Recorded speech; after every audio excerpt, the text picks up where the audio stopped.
Let's talk about the psychology of faith. So in psychology, they have this thing called the hierarchy of consciousness. Okay, and so what that means is that in your consciousness, right, what you're conscious of, there's a hierarchy, meaning that there are levels to your consciousness. A simple way to think about this would be, right now I'm moving my hand. I am consciously controlling my hand movement. However, I'm also breathing, but that's happening subconsciously. So the control of my breathing is something that's subconscious, whereas the control of my hand is something that's conscious. All right, so with that as a framework, let's lay out the hierarchy, all right? So in the sense of moving from the things you are most conscious of to the things you are least conscious of, you begin with behaviors. So essentially, you are most conscious of the things that you are doing, right? The behaviors that you're performing, that's what you're most conscious of in the hierarchy of consciousness.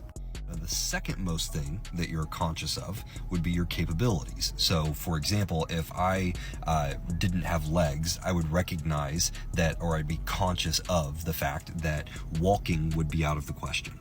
So you're conscious of your behaviors, and then second most conscious of your capabilities.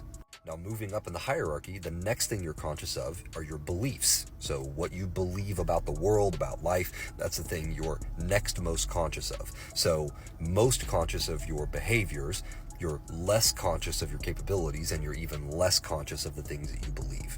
Continuing up the hierarchy, you're then conscious of your identity, the sense of who you are and what you are.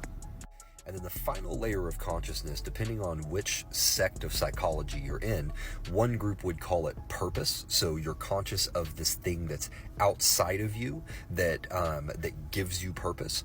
Or another group would call it the spiritual realm. So you're conscious of this realm that's outside of you that is providing your kind of like value system. It's basically provides your orientation to the universe, for lack of a better word. Okay, so now putting it all together, in our hierarchy of consciousness, we have our behaviors, that's the thing we're the most conscious of, then our capabilities, then our beliefs, then our identity, and then finally either purpose or spirit, depending on which one you ascribe to. All right, so here's where it gets weird. So each layer controls the layer beneath. So what that means is that your behaviors are controlled by your capabilities. So if I am incapable of doing something, that will dictate the behaviors that I could perform, right? However, your beliefs control your capabilities. This is where the whole idea of manifesting comes from, the thing that, like, if you believe it, you can achieve it. All of this comes from that framework, because if you believe you can't do something, you actually can't do it, because the belief controls the capability.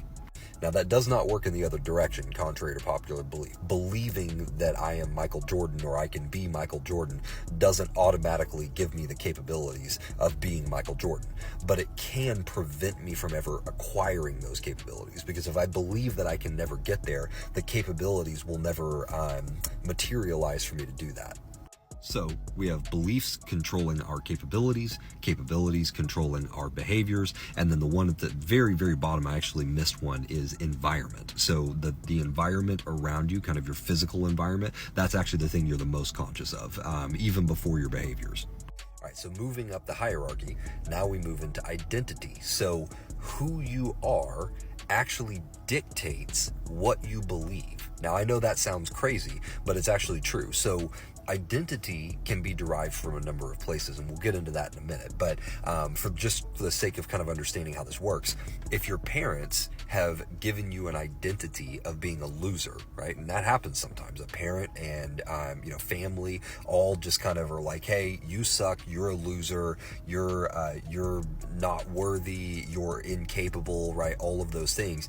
That is an identity that is then given to a child, and that identity is where all of their beliefs form from. So you form your beliefs based on the identity, not the other way around. So what you believe about yourself actually is based on the identity that you're given. It's not based on, like, that's why you can't just like change your belief and go, well, I don't believe that, I now believe that I'm, something different. You can't address that there. You actually have to address the beliefs about yourself at the identity layer, which is actually a releasing of an identity that's been given to you, and an accepting of a different identity that allows for you to have different beliefs about yourself.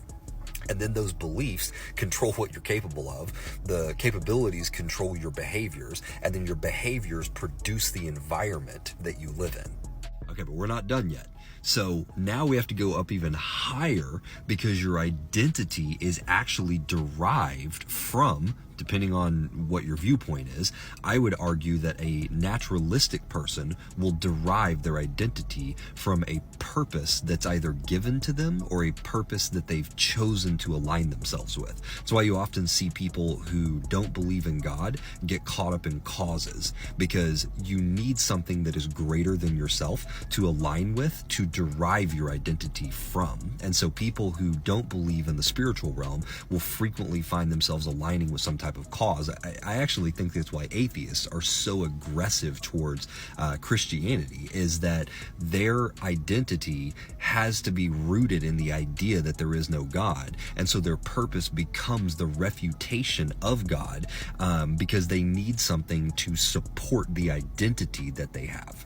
But that's a topic for another time. So with that, then, we have this purpose or spirit, right? The thing that's outside of ourself in an exterior realm. So it's not a physical thing. It's not something that we're aware of in the natural. That's our environment. It's actually something outside that kind of lives in the realm of the soul, and that's the thing that all people that are kind of in this area of psychology, they agree on, is that we can't really point to exactly what this thing is that we're deriving from, but we just recognize that it's not environmental. It's actually something else altogether.